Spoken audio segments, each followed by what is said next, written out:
Hi, and welcome to Ask Dr. B. In a previous video, I answered part one of a two-part question that my younger daughter, Mira, sent in. Her first question was about maintaining balance, in her busy college life. And if you want to see that video, check that out.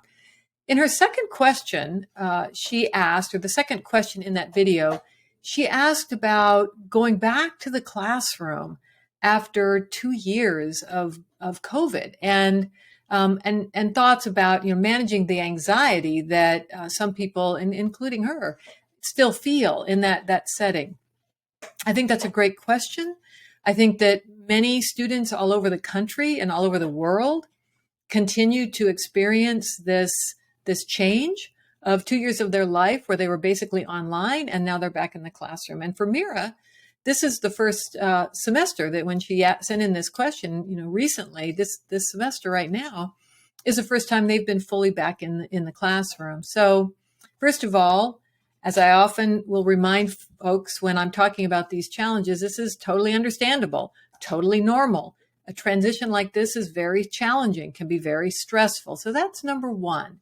And often when we're feeling that sense of stress or anxiety or distress, it's really helpful to take a step back and try to dial in on what am I reacting to? What is making me feel anxious?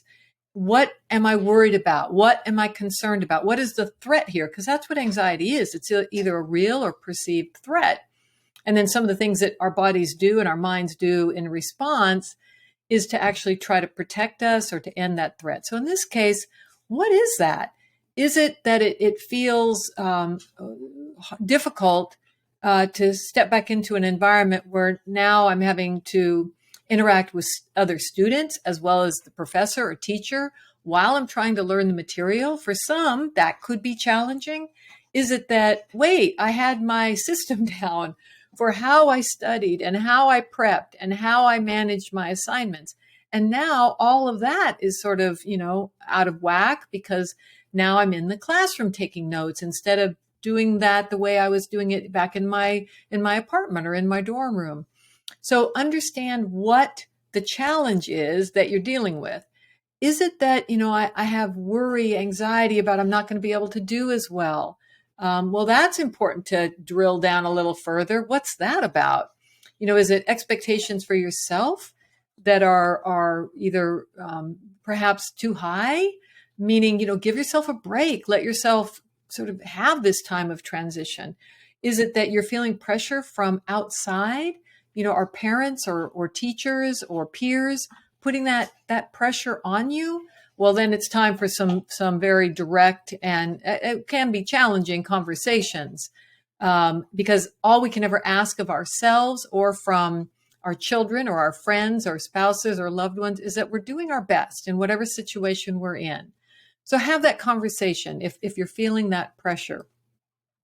Do you need to adjust your course load, your life and workload while you make this transition back into the classroom? Again, helpful to think about what are the factors on the outside that are pressing on me? What are the factors inside that I'm reacting to that create that sense of being overwhelmed? And then take steps, take action. And one size doesn't fit all. So it could be different things for different people, but things to make sure you're doing. Make sure you're involved in self-care. I often talk about that. Pretty much, I always talk about that because it's so important. There's so much we can do. Make sure that you're sleeping well. I know difficult for college students, but it's important when you're in a stressful stretch. Definitely when you're in a stressful stretch. It's hard to say. Make sure you're sleeping well. Make sure you're eating healthy enough. Make sure you're not engaged in, too much partying or things that are draining your energy. Unhealthy pursuits, might be a sign that you're trying to escape in a way that's not good for you. What's going on with your relationships? Make sure that they're healthy and supportive. Make sure that you're getting enough exercise. Make sure that you're taking care of yourself in ways that you normally do, whatever that might be. Are you taking breaks? Are you making sure you're having fun? Make sure you're engaged in the self-care. Make sure you understand what's pressing on you that's creating the stress, the distress, the sense of being overwhelmed. And then lastly, make sure you're talking to your peers. Find out how they're adjusting back to the in-person setting now that you have to deal with social as well as academic.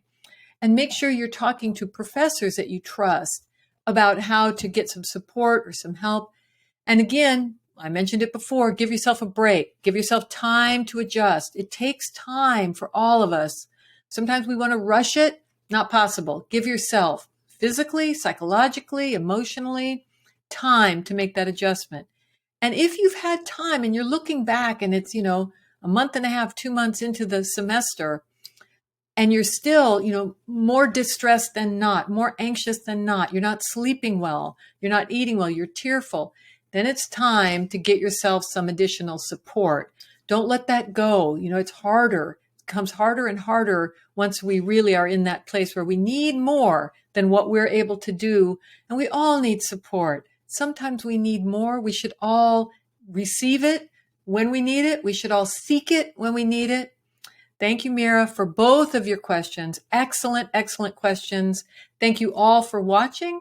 I look forward to getting more questions and hopefully providing answers that are helpful to you. Thank you.